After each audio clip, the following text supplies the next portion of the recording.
નમસ્કાર મિત્રો, આજે આપણે જાણીશું કે અંબાલાલ પટેલ અને પરેશ ગોસ્વામીનું વરસાદને લઈને શું કહેવું છે. તો વિડીયો પૂરો જોજો અને ચેનલ પર નવા હોય તો સબસ્ક્રાઇબ કરી નાખજો. તો ચાલો જાણીએ. અથવા તો 3 દિવસમાં વરસાદ આવવાની શક્યતા રહેશે. દક્ષિણ ગુજરાતના ભાગોમાં પણ વરસાદ આવવાની શક્યતા રહેશે. સૌરાષ્ટ્રના અન્ય ભાગોમાં પણ વરસાદ આવવાની શક્યતા રહેશે. એટલે હવે વરસાદની સવારી આવી રહી છે અને આ વરસાદનું પાણી સારું ગણાશે. મધ્ય ગુજરાતના કેટલાક ભાગમાં પણ સૂકો સવારે વરસાદ થવાની શક્યતા છે. એટલે ગુજરાતના ઘણા ભાગમાં સૂકો સવારે વરસાદ થવાની શક્યતા છે. પણ 28-29 જૂને એક સિસ્ટમ બંગાળ ઉપસાગરમાં બની રહી છે, જેના ભેજના લીધે ઉત્તર ગુજરાતના ભાગમાં સારો વરસાદ થવાની શક્યતા છે. કેટલાક ભાગમાં ભારે વરસાદ થવાની શક્યતા છે, જેમાં વડોદરાના ભાગો, મહીસાગરના ભાગોમાં ભારે વરસાદ થવાની શક્યતા છે. સુધીમાં દક્ષિણ ગુજરાતના ભાગો, મુંબઈ મહારાષ્ટ્રના ભાગો અને દક્ષિણ સૌરાષ્ટ્રના અને સૌરાષ્ટ્રના અન્ય ભાગોમાં વરસાદ થવાની શક્યતા છે. આ ઉપરાંત લગભગ પંચમહાલ, પૂર્વ ગુજરાતને મધ્ય ગુજરાતના કેટલાક ભાગોમાં હળવો વરસાદ, વાદળવાળું કે ક્યાંક છાંટા પડવાની શક્યતા છે. બંગાળ ઉપસાગરમાં 29-30 જૂને એક સિસ્ટમ બનવાની શક્યતા છે, જેની અસરના કારણે વડોદરાના ભાગો, ભરૂચના ભાગો અને પંચમહાલના કેટલાક ભાગો, મહીસાગરના ભાગોમાં ભારેથી અતિ ભારે વરસાદ થવાની શક્યતા રહેશે. નમસ્કાર મિત્રો, વેધર ઇન્ફોર્મેશનમાં આપનું સ્વાગત છે અને હું છું પરેશ. ખાસ કરીને આજના વિડીયો પર વાત કરવાની છે નૈઋત્યના ચોમાસાની. અંતે નૈઋત્યનું ચોમાસું છે તે ગુજરાતમાં પહોંચી ગયું છે. હવે આઈએમડી તરફથી જાહેરાત કરવામાં આવી છે. સૌપ્રથમ તો આપને એ જણાવી દઉં કે સામાન્ય રીતે જે 15 જૂને ચોમાસું બેસતું હોય, ઠીક છે કે ઘણી વખત એવું બને કે આઈએમડી એટલે કે ઇન્ડિયન મિટિયોલોજી ડિપાર્ટમેન્ટ, જેને આપણે ગુજરાતીમાં હવામાન વિભાગ કહીએ છીએ, એ ઘણી વખત આગળ પાછળ એમની જાહેરાત થતી હોય. જાહેરાત એટલા માટે થતી હોય કે અમુક ક્રાઇટેરિયા છે ફૂલફિલ ન થયા હોય. સામાન્ય રીતે જોવા જઈએ તો અત્યારે બીજો વરસાદનો રાઉન્ડ ચાલી રહ્યો છે.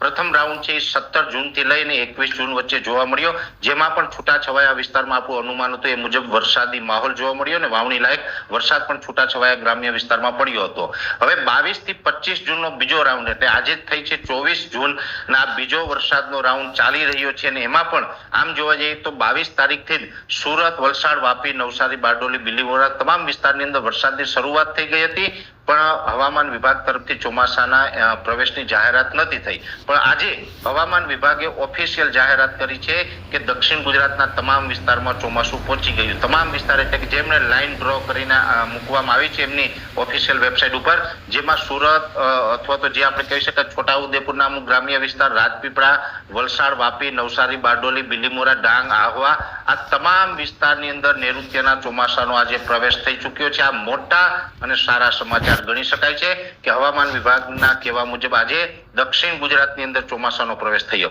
જોકે દક્ષિણ ગુજરાતની અંદર પ્રવેશ થાય એટલે સ્વાભાવિક રીતે ગુજરાતમાં પ્રવેશ થઈ ગયો કહેવાય, પણ હજુ સૌરાષ્ટ્ર, કચ્છ, ઉત્તર ગુજરાત, મધ્ય ગુજરાત આમાં ચોમાસું પહોંચ્યું નથી. પણ અત્યારે જે ચોમાસું ચાલી રહ્યું છે આ મુજબ ચોમાસું હજુ રોકાવાનું નથી. ચોમાસું છે એ આગળ વધતું જ રહેવાનું છે. આજે 24 તારીખ થઈ છે અને 30 તારીખ સુધીમાં, હવે ઘણા બધા મિત્રોને એ સવાલ હશે કે ભાઈ ઠીક છે ચોમાસું ગમે ત્યાં પહોંચ્યું પણ અમારે વરસાદ ક્યારે?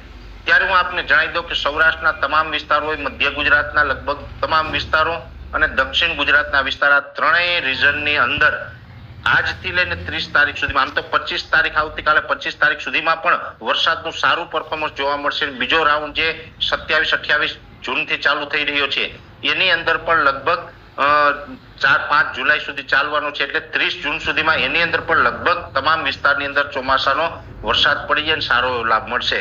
ટૂંકમાં કહેવા જઈએ તો આજથી લઈ અને 30 તારીખ સુધીમાં સૌરાષ્ટ્ર, મધ્ય ગુજરાત અને દક્ષિણ ગુજરાતના તમામ વિસ્તારની અંદર વાવણી લાયક વરસાદ છે એ થઈ જવાનો છે. અને એ પછી કદાચ ઉત્તર ગુજરાત અને કચ્છના જે વિસ્તારો છે એમાં 30 તારીખ સુધીમાં સીમિત વિસ્તારમાં છૂટાછવાયા અમુક લાભ મળશે. સાર્વત્રિક લાભ 30 તારીખ સુધીમાં કચ્છ અને ઉત્તર ગુજરાતને મળવાના નથી. આ હતું પરેશ ગોસ્વામી અને અંબાલાલ પટેલનું કહેવું. અને વિડીયો સારો લાગે હોય તો ચેનલને સબસ્ક્રાઇબ કરવાનું અને લાઇક કરવાનું ભૂલતા નહીં. જય હિન્દ, જય ગુજરાત.